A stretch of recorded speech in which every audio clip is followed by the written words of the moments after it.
नमस्कार, साधना न्यूज में आपका बहुत स्वागत है और मैं हूं आपके साथ अनुपमा खोबरी। सावन का आज दूसरा सोमवार है। शिव मंदिरों में भक्तों का जनसैलाब उमड़ा है, जहां शिव मंदिर में भक्तिमय नजारा देखने को मिल रहा है। आज महाकाल की पूजा का विशेष महत्व होता है। बता दें कि सावन के दूसरे सोमवार को शिवालयों में भक्तों का तांता लगा रहता है और साथ ही शिव मंदिरों में भोलेनाथ का मनमोहक श्रृंगार भी किया जाता है। शिव भक्त शिवालय जाकर शिव जी को प्रसन्न करने की कोशिश करते हैं और साथ ही दूध, दही, पंचामृत जल से अभिषेक भी किया जाता है। तो आज सावन महीने का दूसरा सोमवार है और ये सावन महीने का सोमवार इसलिए भी खास हो जाता है क्योंकि माना जाता है कि भगवान शिव सावन सोमवार के समय जल्दी प्रसन्न होते हैं। इसी के चलते तमाम जो भक्त हैं वो मंदिरों में पहुंचते हैं और शिव की आराधना में लीन नजर आते हैं।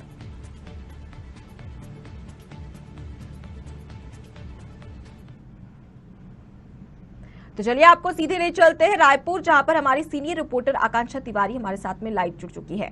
आकांक्षा, अगर देखा जाए तो सावन सोमवार का आज दूसरा दिन है और दूसरा सोमवार है और किस तरीके का नजारा देखने को मिल रहा है भक्तों में?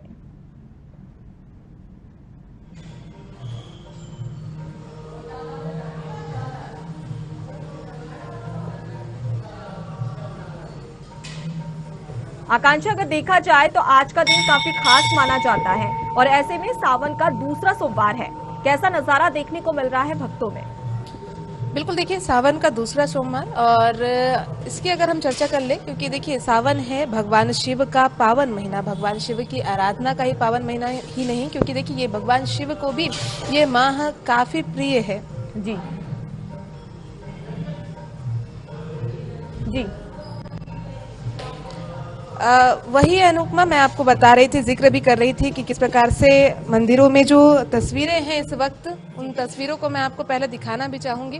राजधानी रायपुर के शंकर नगर स्थित ये शिव मंदिर है, जहां पे तमाम जो भक्तगण हैं वो यहाँ पहुंचे हुए हैं और दर्शन कर रहे हैं, पूजन अर्चन भगवान शिव की आराधना के साथ, क्योंकि सावन का यह पावन महीना भगवान शिव की आराधना का माह इसे माना जाता है। भगवान शिव को ये माह अति प्रिय है। ऐसे में जो तमाम भक्तगण हैं वो यहाँ तमाम शिव मंदिरों में पहुंच करके भक्ति भाव से पूजन अर्चन करते नजर आ रहे हैं। भगवान शिव को जल चढ़ाते हुए अपनी मनोकामना उनके समक्ष रखते हुए नजर आ रहे हैं। आप तस्वीरें इस प्रकार की तमाम क्षेत्रों में भी देख पाएंगे, तमाम शिव मंदिरों में ये नज़ारा जो है देखने को मिलेगा। और आप देखिए बेलपत्र के माध्यम से भगवान शिव की पूजा अर्चना हर एक वर्ग मंदिरों में पहुंच रहा है, भगवान शिव को जल चढ़ा रहा है, बेलपत्र अर्पण किए जा रहे हैं। भगवान शिव को बेलपत्र अर्पण करके उनकी पूजा अर्चना यहाँ पे की जा रही है। खास तौर पर देखिए तो युवतियाँ भी बड़ी वर्ग में यहाँ पे आई हुई हैं और भगवान शिव को सीधे रूप में आप ये देखिए अलग अलग माध्यमों से ये देखिए बेलपत्र का अर्पण भगवान शिव को प्रसन्न करने की कोशिश, क्योंकि ये पावन माह भगवान शिव की आराधना का माह और न केवल युवक युवतियाँ बल्कि हर एक वर्ग भगवान शिव की भक्ति में लीन है, भक्ति में डूबा हुआ है। और इस प्रकार का जो नज़ारा है, यानी कि ये जो तस्वीरें आप सीधे देख पा रहे होंगे, ये तस्वीरें हर एक शिव मंदिर में आज आपको देखने को मिलेगी। ये पूरा जो सावन का मास है, इस पूरे मास भर में, यानी कि पूरे पवित्र माह में भगवान शिव के मंदिरों में ये जो तस्वीरें हैं आपको सीधे देखने को मिलेगी। और विशेष रूप से चर्चा भी करें, क्योंकि सावन माह में भक्त भगवान को प्रसन्न करने के लिए अलग अलग माध्यमों से पूजन अर्चन करते हैं। अभिषेक यहाँ पे किया जाता है, चाहे जल से अभिषेक की बात करें, दूध से अभिषेक की बात करें या पंच तत्व जिसे हम कहें, तो पंच तत्वों से भगवान शिव की पूजा अर्चना आज के दिन की जाती है। और ये सीधी तस्वीरें आप देख पा रहे होंगे, जहां शिवालय में भक्तों की भीड़ दर्शा रही है कि किस प्रकार से उनके मन में भगवान शिव की भक्ति के लिए आराधना है जो जागृत हुई है। और ये आराधना ही दर्शा रही है कि कितना उत्साह भगवान के पूजन अर्चन में। देखिए 2 साल कोरोना का बीत चुका है, ऐसे में इस बार मंदिरों में वो पाबंदियां नहीं हैं, वो पाबंदियां इस वर्ष हटा दी गई है। 2 साल भक्तों ने कोरोना के साए में अपना समय गुजारा है और इसके चलते वे मंदिरों में नहीं पहुंच पाए। जब सावन का माह था तब वे भगवान शिव की आराधना नहीं कर पाए थे, लेकिन इस बार जब ये पाबंदियां हटा दी गई है तो तमाम जो भक्तगण हैं वो शिवालयों में पहुंचकर भगवान शिव की पूजा अर्चना करते नजर आ रहे हैं। और ये तमाम तस्वीरें आपको दर्शाती है अनुपमा कि किस प्रकार से भगवान शिव के लिए भक्तों के मन में जो अगाध श्रद्धा है, अगाध प्रेम है, वो यहाँ पे साफ दिखता है। ये देखिए दूध से अभिषेक, मैं आपको लगातार ये बता भी रही थी कि किस प्रकार से अलग अलग माध्यमों से अभिषेक यहाँ पे किया जाता है। जल से अभिषेक किया जाता है भगवान शिव का, दूध से अभिषेक किया जाता है, दही से। इसके अलावा पंच तत्व जिसे कहें हम, 5 तत्वों का मिला हुआ पदार्थ यानी कि पंच तत्व जिससे भगवान शिव के अभिषेक किए जाते हैं। इसके अलावा बेलपत्र उनमें चढ़ाए जाते हैं, धतूरा के फूल जो कि भगवान शिव को काफ़ी पसंद है। ये देखिए ये दही से भगवान शिव का स्नान, ये एक पूजन अर्चन की विधि जिसमें भक्तगण पूर्ण रूप से लीन है। भक्तगण भगवान शिव को प्रसन्न करने के लिए अलग अलग माध्यमों से पूजन अर्चन करते हैं। सावन में भगवान शिव का अभिषेक काफ़ी महत्वपूर्ण, काफ़ी शुभ भी माना गया है। और ये तमाम तस्वीरें आप लगातार देख भी पा रहे हैं कि किस प्रकार से भगवान शिव की आराधना में जो भक्तगण हैं वो डूबे हुए हैं। भगवान शिव को जल चढ़ाते हुए, भगवान शिव की अलग अलग माध्यमों से पूजन अर्चन करते हुए सीधे भक्तगण यहाँ पे हमें नजर आ रहे हैं। कुछ भक्तगणों से चर्चा भी करेंगे क्योंकि देखिए भक्ति भाव में भी लीन है। किस प्रकार से इस बार वो इस सावन का महोत्सव मना रहे हैं, उनसे सीधे जुड़ेंगे भी।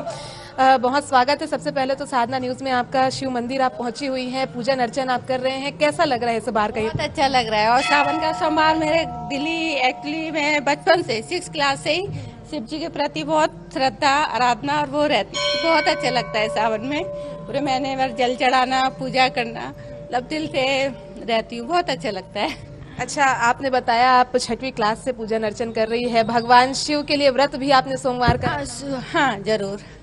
तो वो बताया भी जाता है भगवान शिव की अर्चना युवतियां करती हैं, तो शिव जैसे पति की कामना के स्वरूप में आपने क्या कामना करी थी उस टाइम, और क्या वो भोले भंडारी आपको मिले थे? एक्चुअली सच बताऊं, आप माने या ना माने, मैं कभी हर मंदिर हर दर्शन करती हूँ, लेकिन आज तक मैं कभी कुछ मांगती नहीं हूँ क्योंकि उनको खुद पता है कि उनके भक्त के मन में क्या है। और ईश्वर की कृपा से मुझे सब कुछ मिला है। मतलब पति तो बिल्कुल भोलेनाथ की तरह है, बस तीसरी आँख खुलती है तो बस दोनों की खुलती है बाकी ठीक है। तो भगवान को बताना नहीं पड़ता उनके भक्त को क्या चाहिए, ये एक बढ़िया बात इन्होंने कही है। भक्त हैं और भी भक्तगण हैं, उनसे भी चर्चा करेंगे। 2 साल बाद मंदिरों में पहुंच रहे हैं, कोरोना था नहीं आ पा रहे थे, लेकिन इस बार आए हैं, अब कैसा लग रहा है? बहुत अच्छा फील हुआ। क्या कामना करते हैं? बस अपने सब स्वस्थ रहे बस, और हमें क्या जरूरत है। तो परिवारजनों के सुख समृद्धि की कामना लिए जो भक्तगण हैं यहाँ पहुँच रहे हैं, अन्य भी श्रद्धालु हैं, उनसे सीधे चर्चा करेंगे। मैडम थी हमारे साथ जुड़ी थी, इन्होंने बताया भी कि भगवान से मांगने की जरूरत नहीं पड़ती, आप भी दर्शन के लिए आए हैं, किस प्रकार से पूजन अर्चन कर रहे हैं? सभी को जय श्री राम, जय भोलेनाथ। पहले तो जैसे कि सावन का पावन पर्व चल रहा है और हम सभी जानते हैं कि इस समय भोलेनाथ को प्रसन्न करने के लिए लोग तरह तरह के चीज़ों से भगवान की अभिषेक करते हैं, पूजा करते हैं। और इस समय पर रुद्र अभिषेक भी होता है, जलाभिषेक होता है, निरंतर भाव से प्रभु की पूजा की जाती है, जिसमें पंचामृत भगवान को चढ़ाया जाता है, दूध, दही, घी, शक्कर, शहद, इन सब से भगवान की पूजा की जाती है। आग का फल चढ़ाया जाता है, आपको बेलपत्र चढ़ाया जाता है, समी पत्र चढ़ाया जाता है, चावल अर्घ किया जाता है और नैवेद्य और फल चढ़ाए जाते हैं भगवान को। तो ये सभी ईश्वर को तो सिर्फ हर इंसान श्रद्धा से भाव के लिए आते हैं, बिना कुछ मांगे ही भोलेनाथ इतना कुछ दे देते हैं कि शायद मुझे नहीं लगता कि उसके बाद किसी चीज की जरूरत हो। बस ये श्रद्धा है, सावन का पावन पर्व होता है कि हम यहाँ पर पूजा करने के लिए भोलेनाथ के लिए यहाँ आते हैं।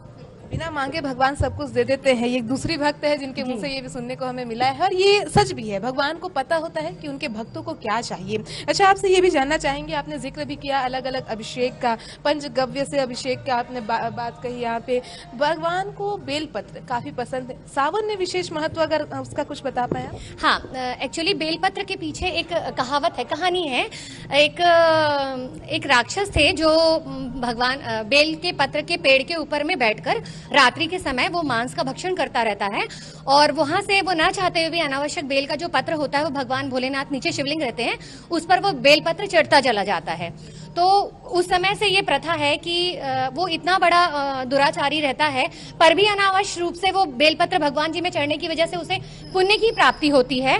तो तब से कहावत है, भोलेनाथ का ऐसा वरदान है कि जो भी भगवान भोलेनाथ पर बेलपत्र चढ़ाएगा उसके सभी पाप हमेशा के लिए मिट जाएंगे, जैसे उस राक्षस का मिटा वैसे ही। लेकिन इसका एक और भी है कि हमेशा जो बेलपत्र है उसे उल्टा चढ़ाना चाहिए, क्योंकि कहते हैं कि उस राक्षस के अंदर का जो अवगुण था उस बेलपत्र के अंदर भी कहीं ना कहीं समाहित रहता है। तो इसीलिए उसे उल्टा चढ़ाते हैं कि ताकि उसका जो अवगुण है वो मनुष्य के भीतर ना आए। तो ये भी एक लॉजिक है बेलपत्र चढ़ाने का, इसलिए हम बेलपत्र को हमेशा उल्टा चढ़ाते हैं ताकि उसका पुण्य की प्राप्ति हो सके। धतूरा फल भी चढ़ाया जाता है भगवान पे, धतूरा का फूल चढ़ाया जाता है, इसकी भी कोई विशेष मान्यता?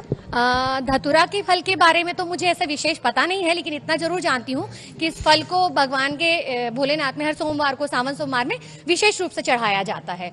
और चूंकि भगवान कहते हैं कि जब समुद्र मंथन हुआ था तो इसमें से एक धतूरा भी फल आया था उसके साथ समुद्र मंथन के समय पर। तो भगवान इतना विष का धारण करने वाले हैं, तो धतूरा भी एक ऐसा है जो भगवान को, ये कहते हैं भगवान इतना विष हलाल जिन्होंने अपने आप में ग्रहण किया था, तो एक धतूरा का बीज भी ईश्वर को चढ़ाया जाता है। उस विष के समान ही कि ईश्वर जितने भी संसार में विष समान या फिर क्रोध समान जो भी रूपी वस्तु हो उसे भगवान को चढ़ाकर हम उसे शांत कर सकें। अच्छा, आपने अभिषेक का भी जिक्र किया, उन अभिषेक के भी बारे में हम समझना चाहेंगे। पंचगव्य से अभिषेक भगवान शिव का विशेष महत्व होता है सावन में इसका। हाँ, वैसे तो पंच द्रव्य का मतलब होता है 5 द्रव्यों से मिला हुआ तत्व, तो जो कि इसे हम पंचामृत कहते हैं। जब 5 द्रव्यों से मिलकर अभिषेक हम करते हैं तो वो पंचामृत हो जाता है। और पंच अमृत का मतलब ही होता है 5 द्रव्यों से मिला हुआ अमृत।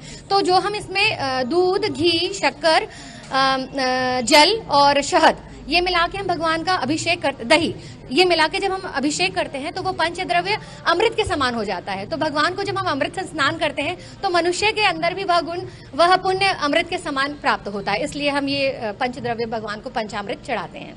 अलग अलग आपने जानकारी दी, आपसे एक अंतिम रूप में समझना भी चाहेंगे।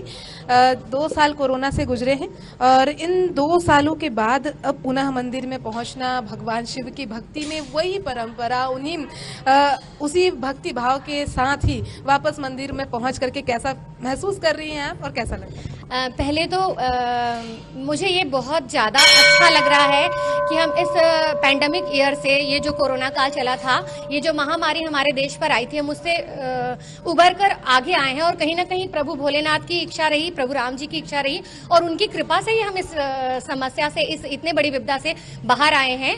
और मेरे लिए तो बहुत ही गर्व की बात है और हम हिंदुओं के लिए भी बहुत गर्व की बात है। और मैं समझती हूँ विश्व में जितने भी लोग हैं उन सभी के लिए गर्व की बात है, खुशी की बात है कि हम 2 साल बाद आज मंदिर में भगवान के यहाँ पर पूजा करने के लिए आ पा रहे हैं। क्योंकि 2 साल हम बड़े कष्ट में रहे, हम भगवान के दर्शन के लिए नहीं आ पाते थे, हम मंदिर नहीं आ पाते थे, उनको पूजा नहीं कर पाते थे।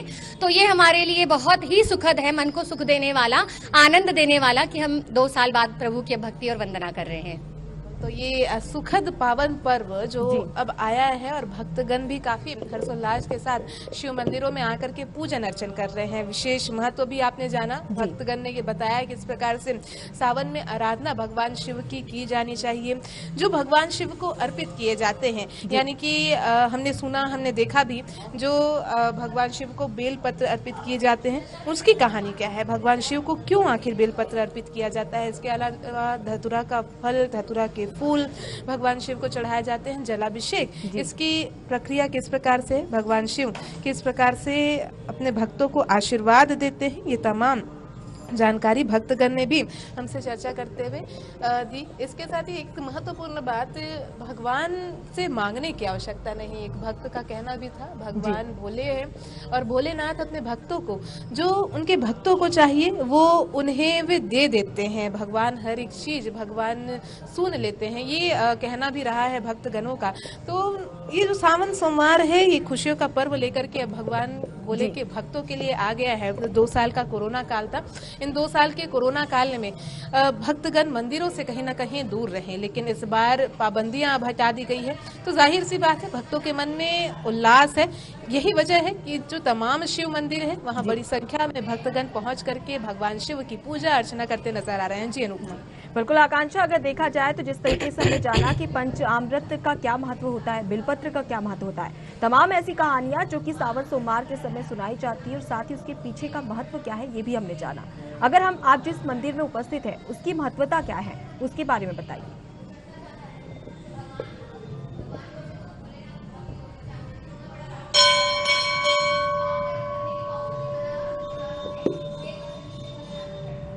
आकांक्षा, जिस तरीके से आपने देखा, हमने भक्तों से बात की, आपने भक्तों से बात की, तो जैसे महत्वता बताई भगवान की और बेलपत्र और पंचामृत का क्या महत्व होता है वो भी हमने जाना। अनुपमा, आपका सवाल कृपया दोहराएं। जी आकांक्षा, जैसे कि भक्तों से आपने बात की, श्रद्धालुओं से आपने बात की, तो उन्होंने बेलपत्र और पंचामृत की महत्वता बताई।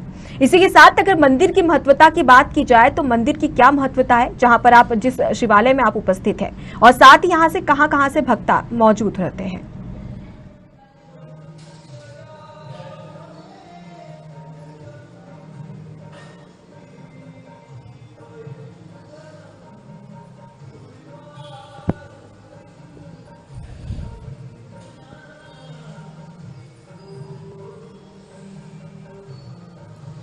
बिल्कुल, देखिए इस वक्त हम राजधानी रायपुर के शंकर नगर क्षेत्र स्थित भगवान शिव के मंदिर में हैं और नज़ारा मैं इस मंदिर का आपको लगातार दिखाने की कोशिश कर रही हूँ। भगवान शिव यहाँ विराजमान है। भगवान शिव की विशेष पूजा अर्चना इस मंदिर में की जा रही है। जो आसपास के रहवासी है यानी कि स्थानीय जो क्षेत्रीय जनता है वे इस मंदिर में पहुंच करके पूजन अर्चन, तमाम विधि विधान से जो पूजन अर्चन भगवान शिव की जाती है वे करते नजर आ रहे हैं और भगवान शिव से भक्ति भाव के माध्यम से आराधना और आशीर्वाद लेते हुए किस प्रकार से वे आशीर्वाद ले रहे हैं, किस प्रकार से पूजन अर्चन कर रहे हैं, वो आप सीधे इन तस्वीरों के माध्यम से ही देख पा रही हैं। विशेष महत्व माना जाता है सावन का। अनुपमा, इस सावन सोमवार ये भी कहा जाता है कि भगवान शिव के लिए उपास रह करके, भगवान शिव की आराधना करके माता पार्वती ने भगवान शिव को पति के स्वरूप में पाया था। यही वजह है कि जो कुंवारी युवतियां हैं वे भी सोमवार का व्रत करके, भगवान शिव की आराधना करके, भगवान शिव के स्वरूप में ही पति देव की कामना करती है। और ऐसे ही तस्वीरें न केवल देखिए यहाँ पे युवतियाँ बल्कि महिलाएं भी परिवार की सुख समृद्धि, बाल बच्चों की खुशियों के लिए उपवास रख करके भगवान शिव की आराधना करती हैं। वहीं बड़ी संख्या में युवक और पुरुषगण भी यहाँ पे लगातार पहुँच रहे हैं और भगवान शिव के भक्ति में वे लीन नजर आ रहे हैं। सीधी तस्वीरें आप देख पा रहे होंगे। इन तस्वीरों से ही इसे समझा जा सकता है कि भगवान शिव की आराधना के लिए जो भक्तगण हैं वे एक लंबे समय से इंतजार कर रहे थे और इस इंतजार का फल अब उन्हें मिल चुका है, यानी कि वो इंतजार जो है खत्म हो चुका। सावन का पावन माह जो कि साल में एक बार आता है और ऐसे में भगवान शिव की आराधना के लिए जो भक्तगण हैं वो मंदिरों में पहुंच करके लगातार भगवान शिव की आराधना करते, भगवान शिव को प्रसन्न करते और अलग अलग भक्ति भाव तरीके से पूजन अर्चन करते हुए सीधा सुख समृद्धि, परिवार की कल्याण कामती, ये तमाम जो मनोकामना है वो मनोकामना लेकर के पहुंचते हैं। हालांकि भक्तगणों ने चर्चा के दौरान कहा भी जो उन्हें चाहिए उसे उन्हें मांगने की आवश्यकता नहीं होती, यानी कि सीधे तौर पर आप समझे तो भोले, भगवान भोले हर एक चीज उनके भक्तों को बिना मांगे ही प्रदान कर देते हैं। ऐसे में साफ जाहिर है भगवान भोले को प्रसन्न करने, भगवान शिव को भक्ति आराधना में डूबे रहने के लिए जो भक्तगण है वो मंदिरों में अभी पहुंच रहे हैं। सोमवार है आज, सोमवार का दिन विशेष महत्व भी रखता है सावन में। ऐसे में तमाम भक्त पहुंच करके भगवान शिव को प्रसन्न करने की कोशिश जरूर करते नजर आ रहे हैं। जी बिल्कुल आकांक्षा, देखा जाए तो भक्तों में शिव मंदिरों में काफी उत्साह नजर आ रहा है भक्तों का, और इसी के चलते तमाम ऐसे माध्यम है जिसके माध्यम से शिव को प्रसन्न करने की कोशिश भी की जा रही है। बहुत बहुत शुक्रिया आकांक्षा तमाम जानकारी के लिए और हमसे चर्चा करने के लिए। तो रायपुर से आपको एक शिवालय की तस्वीर दिखा रहे थे जहां पर आप साफ तौर पर देख रहे थे कि भक्तों का जनसैलाब उमड़ा था और साथ ही तमाम ऐसे माध्यम है, पंचामृत की बात करें, बेलपत्र या दूध की बात करें, तो तमाम ऐसे माध्यमों से भगवान की पूजा अर्चना की जा रही थी और साथ ही तमाम ऐसी मनोकामना थी जिसे पूर्ण करने के लिए शिवालयों में भक्तों का जो भीड़ है और भक्तों का जो तांता है वो लगा हुआ था। फिलहाल मुझे दीजिए इजाजत, नमस्कार।